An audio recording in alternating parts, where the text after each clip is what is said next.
नवरात्रि में बिना व्रत बिना पाठ के आपको संपूर्ण नवरात्रि का फल मिल जाएगा। यह वीडियो ध्यान से देखना। अगर आपने व्रत नहीं रखा है कोई बात नहीं, आपको परेशान नहीं होना है, क्योंकि कभी कभी हम काम के चलते या फिर ऑफिस वर्क होता है या कभी कभी कुछ ऐसे हम कामों में फंस जाते हैं जिसके कारण हम माता रानी के छात्रों में उनको टाइम नहीं दे पाते। तो आपको परेशान नहीं होना है। अगर आपने व्रत नहीं रखा है कोई बात नहीं, पूजा नहीं कर रहे हैं नवरात्रि में कोई बात नहीं दोस्तों, बस ये काम आपको कर लेना है। नवरात्रि में जितने भी लोग पूजा पाठ करते हैं उससे भी आपको अधिक बढ़कर के फल प्राप्त होगा। तो यह वीडियो ध्यान से देखना। आज की जो मैं वीडियो बताऊंगा बहुत ही सुंदर है, ज्ञानवर्धक जानकारी है। इस प्रकार की जानकारी आप लाखों रुपए खर्च करेंगे फिर भी कोई नहीं बताने वाला। हमारे चैनल का मकसद है जनहित एवं जन कल्याण करना, इसलिए आप लोगों को इस प्रकार की अच्छी अच्छी जानकारी सिखाते हैं।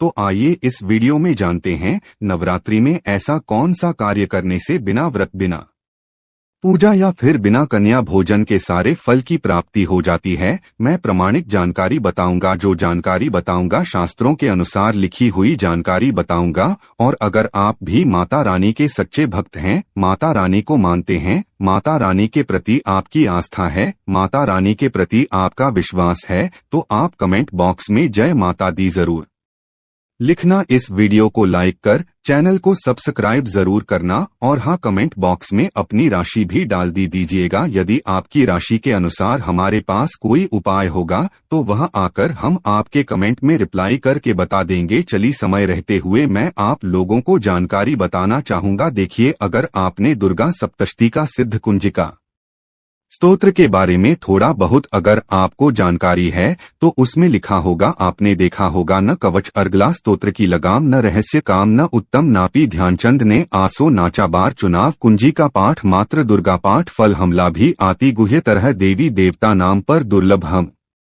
अर्थात भगवान शंकर माता पार्वती को बताते हैं कि न कवच की जरूरत है, न किसी भी प्रकार का कोई बढ़ा अनुष्ठान करने की जरूरत है, न पूजा पाठ करने की जरूरत है। केवल सच्चे मन से अगर नवरात्रि के समय में कोई भी व्यक्ति पूरे मन के साथ, पूरे विश्वास के साथ, सच्ची लगन आस्था के साथ अगर दुर्गा सप्तशती में वर्णित सिद्ध कुंजिका स्तोत्र का पाठ कर लेता है तो संपूर्ण दुर्गा पाठ का फल उन्हें प्राप्त हो जाता है। जो भी आप व्रत रखते हैं माता रानी के लिए, आप चाहते हैं कि माता रानी का आपके ऊपर आशीर्वाद प्राप्त, माता रानी की कृपा मिले, आपकी कोई अधूरी मनोकामना है वो चाहते हैं आपकी अधूरी मनोकामना पूर्ण हो जाए।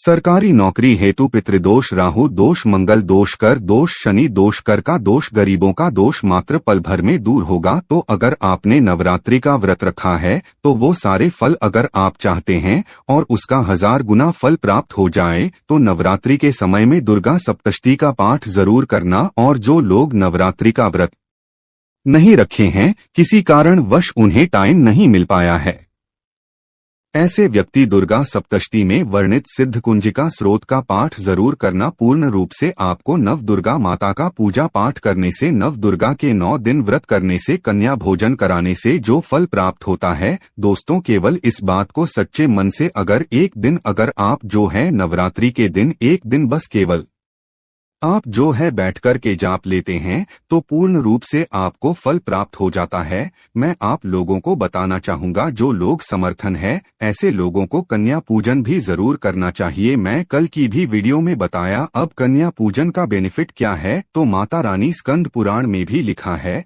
और कई सारे हमारे जो है देवी पुराण में भी का वर्णन मिलता है। माता रानी जितना पूजा पाठ से प्रसन्न होती है उतना ज्यादा कन्या भोजन कराने से हो जाती है, क्योंकि कन्याओं को देवी का स्वरूप माना जाता है। और जो कन्या होती है नवरात्रि के समय में यह साक्षात नव दुर्गा का स्वरूप हो जाती है। मैं कन्या पूजन के बारे में विस्तार से वीडियो के अंत में बताऊंगा, तो वीडियो में कंटिन्यू बने रहना। कन्या पूजन कैसे करना है और क्या मुहूर्त है सब बताऊंगा दोस्तों। दूसरी जानकारी बता रहा हूं, यह जानकारी आपकी जिंदगी में बाहर लाएगी, आपके जीवन में चल रही परेशानी को दूर करेगी, क्योंकि हम आप लोगों को बहुत सरल साधारण से विधि बताते हैं जिसमें आप सभी दर्शकों का कर लें छुपा होता है, तो नवरात्रि के दौरान आपको एक कुछ का पौधा जरूर लगाना है। मैं इसका फायदा भी बताऊंगा कौन कौन से कुछ लगाने चाहिए। हमारे धर्मशास्त्रों के अनुसार कहा गया है दोस्तों, अगर कोई व्यक्ति मंदिर के किनारे में मदार का पौधा लगा दे, ध्यान से सुनिए, जो सफेद कलर का मदार का पौधा होता है किसी भी मंदिर के किनारे में लगा देते है, यह पोस्ट को वहां पर उपस्थित जो देवी देवता है, मंदिर में जो रहने वाले जो देवी देवता हैं, जैसे शिव मंदिर है, शिव मंदिर में मदार का पौधा लगाते हैं, तो इसका एक पोस्ट अगर कोई भी व्यक्ति रख कर के चढ़ा दे शिव मंदिर में जाकर के, तो आपको एक स्वर्ण दान के बराबर पुण्य की प्राप्ति होती है। तो मदार का पौधा लगाने से इसमें जो फूल खिलेंगे जाकर के देवी देवताओं को चढ़ाए जाएंगे, तो उसका आपको जो है पुण्य की प्राप्ति होगी। जो व्यक्ति चढ़ा रहा है उसको आधा फल मिलेगा और आधा फल आपको प्राप्त होना शुरू हो जाएगा। तो मदार का पौधा अगर कोई भी व्यक्ति नवरात्रि के समय में किसी भी शिव मंदिर है, माता रानी का मंदिर है, उनके समीप में जाकर करके लगाता है, तो अक्षय पुण्य की प्राप्ति होती है। ना इसमें आपको व्रत करना है, ना पूजा पाठ करने की जरूरत है, बस आप जो है कोई भी फूलों का पौधा लगा सकते हैं। इस श्रेणी में आते हैं जैसे मदार का पौधा, सदाबहार का पौधा। सदाबहार हमेशा हरियाली रहता है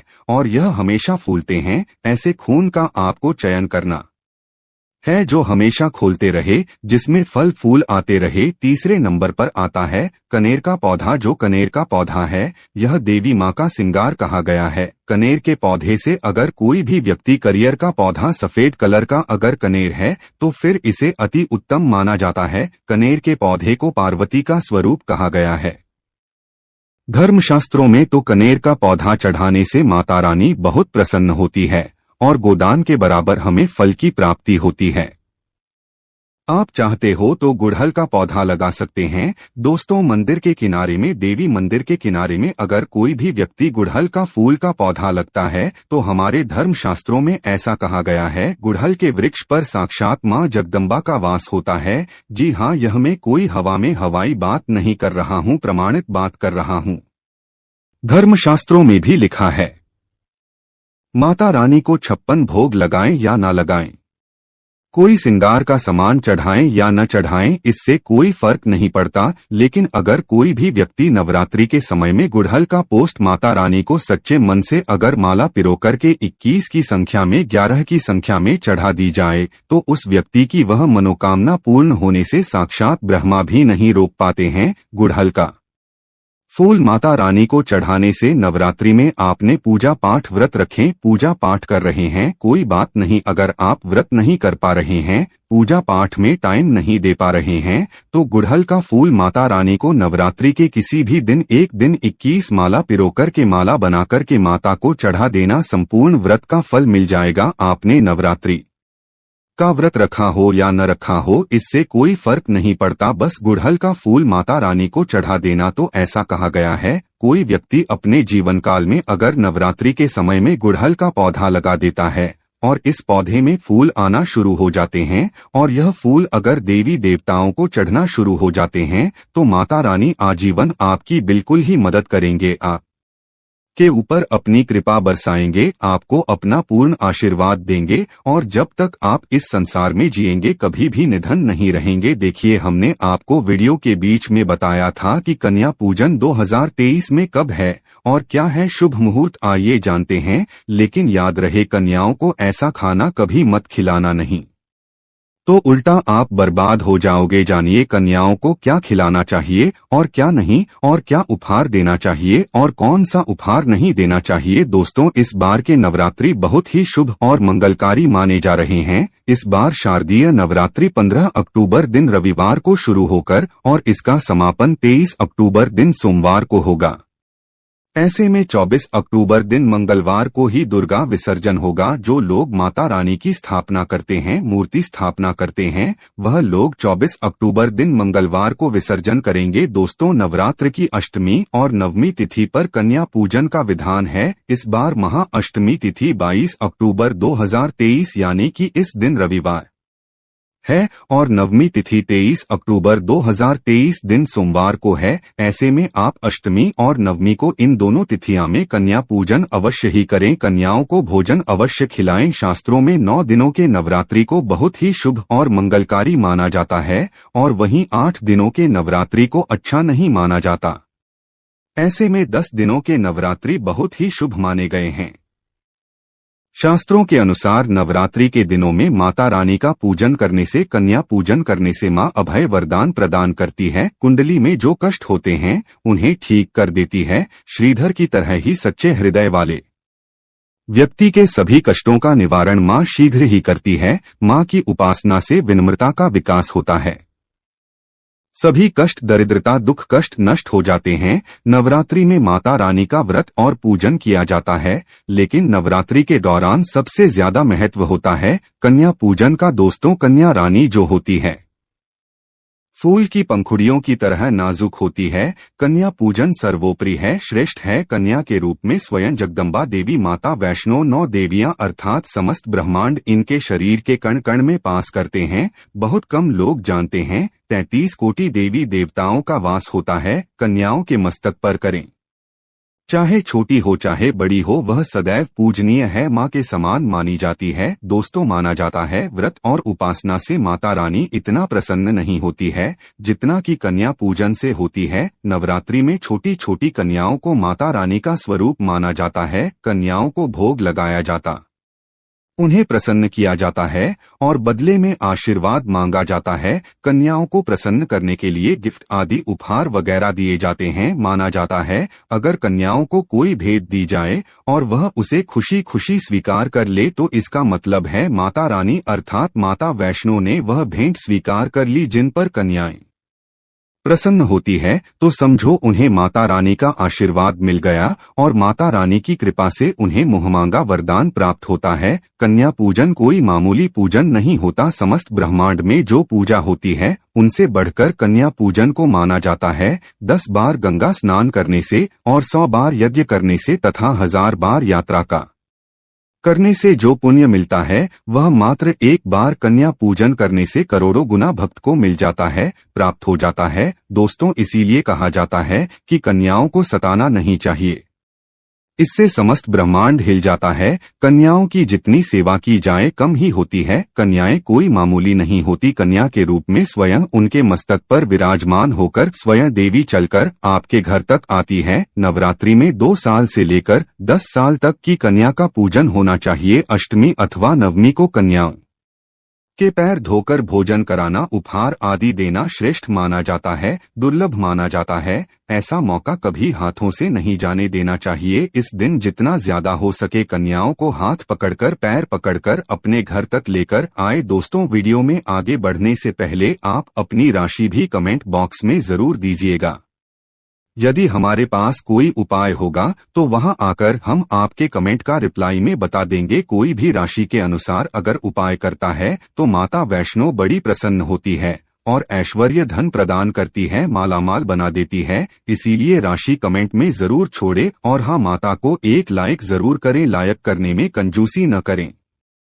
दोस्तों, कैसे करें कन्याओं का स्वागत? कन्या जब आपके घर आए तब सभी के पैरों को दूध और पानी से उनके पैरों को बुलाना चाहिए। खासकर मर्दों को कन्याओं के पर आवश्यक धोने चाहिए, इससे मैया वैष्णो प्रसन्न होती है। दोस्तों, फिर उसके बाद कन्याओं को किसी साफ जगह पर जमीन पर कपड़ा बिछाकर बैठाना चाहिए। उनके माथे पर अक्षत, फूल और कुमकुम लगाना चाहिए। फिर उसके बाद भोजन ग्रहण करवाना चाहिए। लेकिन हमेशा याद रहे, कन्याओं की थाली में 3 पूरियां कभी ना रखें, इसे शुभ नहीं, घोड़ा शुभ माना जाता है। 3 पूरियां तथा 3 रोटियां मरने वाले व्यक्ति के लिए निकाली जाती है और जेल में कैदियों के लिए दी जाती है। ऐसे में कन्याओं को उनकी थाली में 3 पूरी कभी न दें, लेकिन 1-2 करके पूरियां दे सकते हैं। इससे 3 संख्या बढ़ जाती है और दोष भी नहीं लगता। दोस्तों, कन्याओं को खाना खिलाने के बाद अंतिम में कन्याओं के सर पर लाल चुनरी उड़ाना चाहिए और भोजन में आपको खीर, पूरी, हलवा, चना तथा आलू की सब्जी, छोले वगैरह की सब्जी खिलानी चाहिए।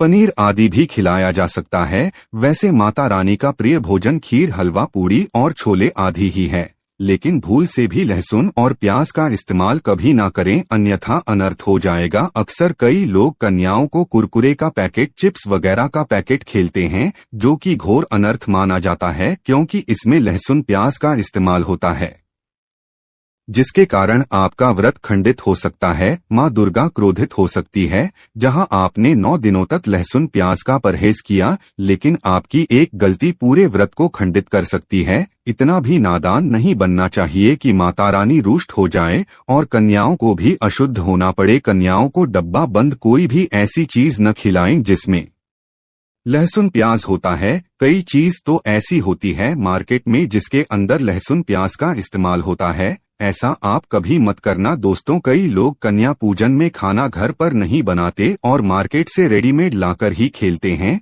तथा दही जलेबी खिलाते हैं, जो कि शुभ नहीं माना जाता है। दोस्तों, ऐसा खाना खिलाते हैं जिनके घर में मान लीजिए दुर्घटना आदि हो गई है, या घर में कोई बीमार है, या कोई मुसीबत है, तब वह ऐसा करते हैं। लेकिन अगर आप स्वस्थ हैं, आपको कोई पीड़ा नहीं है, तो ऐसा भूल कर भी नहीं करना चाहिए। माता रानी दही जलेबी नहीं, आपके हाथों का बना भोजन खाना चाहती है, आपका प्यार चाहती है। फिर चाहे आप घर में एक ही पूरी क्यों न बनाएं माता के लिए, पर आप स्वयं ही अपने हाथों से माता रानी को भोजन खिलाएं। देखिए, भले ही आप दही जलेबी खिला सकते हैं, परंतु माता को घर का बना हुआ शुद्ध भोजन ही अति प्रिय है। खासकर नवरात्रों के दौरान घर में पका खाना अवश्य बनाना चाहिए। माता रानी बहुत प्रसन्न होती है। घर का बना पका खाना ही कन्याओं को खिलाना चाहिए। हमेशा याद रखें, कन्याओं को प्लास्टिक के बने दोने में खाना नहीं खिलाना चाहिए। ऐसे बर्तन पूजा पाठ के लिए शुभ नहीं अशुभ होते हैं, क्योंकि प्लास्टिक के ज्यादातर बर्तन जो होते हैं जानवरों की हड्डियों द्वारा बनाए जाते हैं।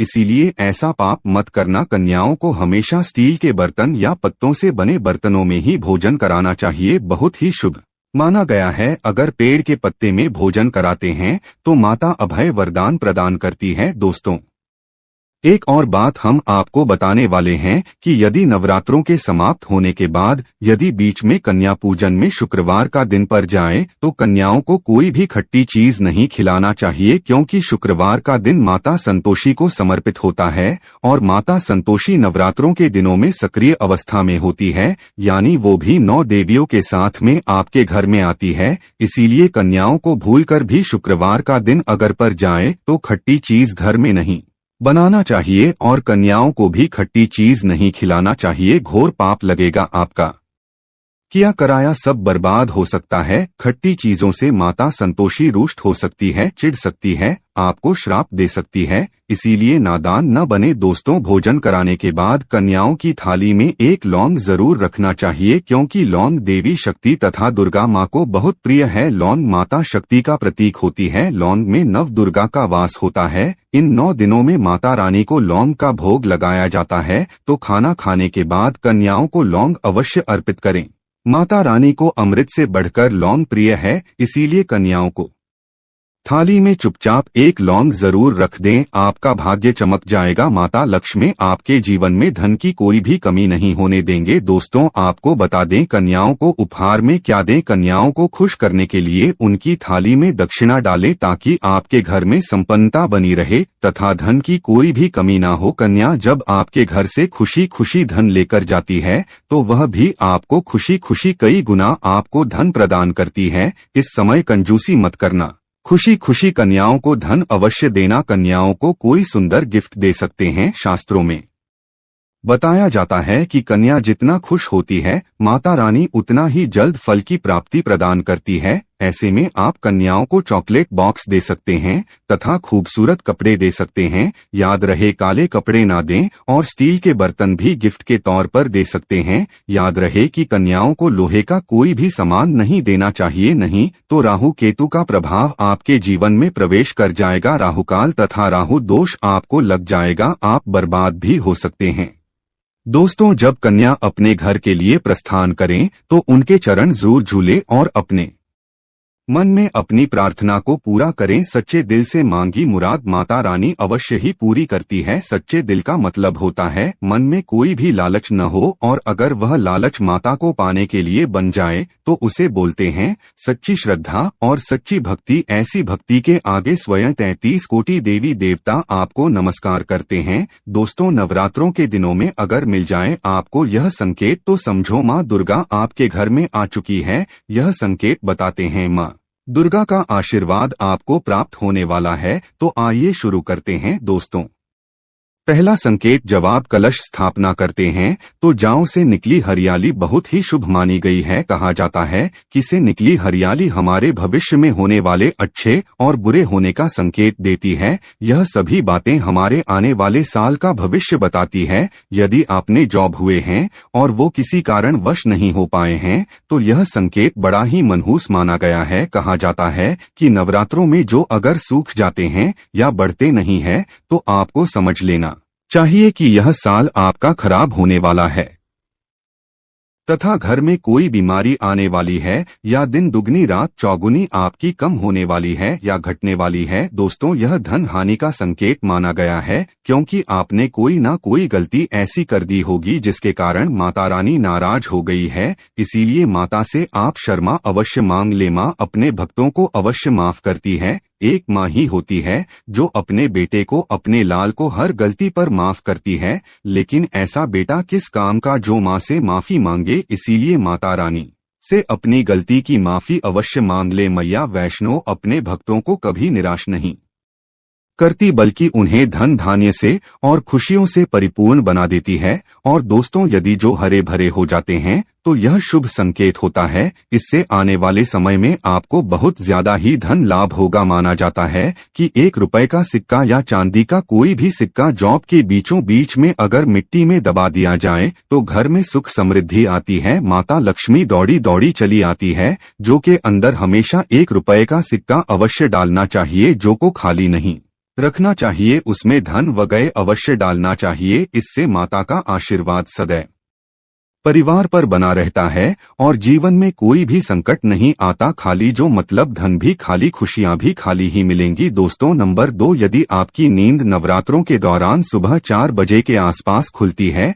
तो इसे बड़ा ही शुभ संकेत माना जाए क्योंकि यह समय ब्रह्मा मुहूर्त कहलाता है। इस समय देवी शक्ति अपने सच्चे भक्तों को ही जाती है। इस समय उठाना मतलब माता की कृपा प्राप्त करने के बराबर माना गया है। यह संकेत बताते हैं कि माता की सच्ची भक्ति का प्रभाव आपके ऊपर हो चुका है और माता रानी आपको जल्दी ही कोई खुशखबरी देने वाली है। मैं आपकी सच्ची भक्ति से बहुत खुश है। दोस्तों, नंबर 3, यदि नवरात्रि में आपका मन प्रसन्न होने लगेगा, पूजा पाठ में आपका मन लगने लगे, पूजा करते समय मन का शांत होना, यह दर्शाता है कि आपको बहुत जल्द माँ की कृपा प्राप्त होने वाली है। माता रानी आपकी भक्ति से बहुत खुश है। आपकी भक्ति माता रानी को आनंद दे रही है। ऐसे व्यक्ति को समझ जाना चाहिए कि उसके जीवन में आप अच्छा समय आने वाला है। दोस्तों, नंबर 4, नवरात्रों के दौरान अगर माँ के गले से फूल गिर जाए तथा जौ के हरे भरे पत्ते अगर बेन हवा के हिल जाए तो इसे अति उत्तम माना गया है। यह संकेत बताता है कि माता रानी का आगमन आपके घर में अस्थायी रूप से हो चुका है। आपको माता लक्ष्मी की कृपा प्राप्त होने वाली है। यह संकेत कुछ खास लोगों को ही दिखाई देते हैं। माना जाता है कि पूजा करते समय अगर धुआं अधिक बढ़ जाए तो इससे यह पता चलता है कि आपके घर से गरीबी हमेशा हमेशा के लिए जाने वाली है। भूत प्रेत आत्माएं अब आपके घर से हमेशा के लिए जाने वाले हैं। पूजा करते समय धुएं का अधिक होना न बहुत ही शुभ और मंगलकारी माना गया है। यह संकेत भविष्य में अच्छे परिणाम को दर्शाते हैं। दोस्तों, नंबर 5, द्वार पर गाय का आना। वेदों में बताया जाता है कि नवरात्रि के दौरान गाय माता का घर में आना बड़ा ही शुभ संकेत माना गया है। नवरात्रि में द्वार पर गाय का आना अत्यंत शुभ है। यदि आपके भी द्वार पर गाय आती है तो गाय के माथे पर कुमकुम लगाना ना भूले तथा गाय को रोटी जरूर खिलाएं। इससे माँ दुर्गा अत्यंत प्रसन्न होंगे और आपकी झोली खुशी से भर देंगे। द्वार पर गाय का बार बार आना भी जीवन में आने वाले अच्छे संकेतों की ओर इशारा करता है। दोस्तों, नंबर 6, सपने में शेर का दिखाई देना। अगर आपके सपनों में मां दुर्गा दिखाई देती है अर्थात कोई भी देवी अगर आपके सपनों में दिखाई देती है तो बड़ा ही शुभ माना गया है। नवरात्रि के पावन अवसर पर माता के 10 किसी खास भक्तों को ही होते हैं। ये सपने कभी किसी को शेयर करना। यदि माता की सवारी तथा शेयर रात्रि में सपने में बार बार दिखाई देता है तो माँ दुर्गा आपसे प्रसन्न है। यह संकेत बताते हैं कि जल्द ही आपकी कोई मनोकामना अवश्य पूर्ण होगी और आपके शत्रुओं का नाश हो जाएगा। शत्रु आपके नाम से ही थर-थर कांपने लगेगा। माँ दुर्गा का वाहन शेर है, इसीलिए नवरात्रि में शेर का दिखाई देना अत्यंत शुभ संकेत होता है। दोस्तों, नंबर 7, यदि कोई छोटी कन्या आपको सुबह सुबह लाल वस्त्र धारण किए हुए दिखाई देती है तो आपने साक्षात माँ दुर्गा के दर्शन किए हैं। यदि नवरात्रों में सबसे पहले आपके घर में कन्याओं का आगमन हो जाए तो समझो आपको दुनिया की कोई भी शक्ति, ब्रह्मांड की कोई भी शक्ति आपको करोड़पति होने से नहीं रोक सकती है। आपके जीवन में, आपके घर में माता लक्ष्मी का आगमन होने वाला है। आप दिन दुगनी रात चौगुनी तरक्की करेंगे। अब आप खुशियां मनाई और मिठाइयां बांटी। ऐसे में कन्याओं को भरपूर तरीके से खुश रखें और उनका आगमन दूध से चरण धुलाकर करें, कोई भी कंजूसी न करें। दोस्तों, माता रानी आपको यह संकेत दे रही है कि अब आपका बुरा समय समाप्त हो चुका है। आप जीवन में सुख समृद्धि के द्वार खुल जाएंगे। दोस्तों, नंबर 8, घर पर उल्लू का आना। यदि माँ लक्ष्मी का वाहन उल्लू नवरात्रि में आपके घर पर आकर बैठ जाए तो यह भी शुभ संकेत है। इसका अर्थ है कि माँ लक्ष्मी का आपके घर में प्रवेश हो चुका है और आपकी आर्थिक स्थिति और मजबूत होगी। लेकिन याद रहे, उल्लू नवरात्रि और दीपावली पर आना ही शुभ माना जाता है। दोस्तों, नंबर 9, यदि ब्रह्मा मुहूर्त के समय यानी सुबह के 4 बजे के आसपास घंटियों की आवाज सुनाई दी जाए या शंख की आवाज सुनाई दे जाए तथा कोई भजन सुनाई दे जाए तो बड़ा ही शुभ संकेत माना गया है। इससे यह पता चलता है कि माता रानी आपकी भक्ति से बहुत प्रसन्न है और आपके जीवन में सभी नकारात्मकता का नाश होने वाला है तथा माता लक्ष्मी की कृपा आपको प्राप्त होने वाली है।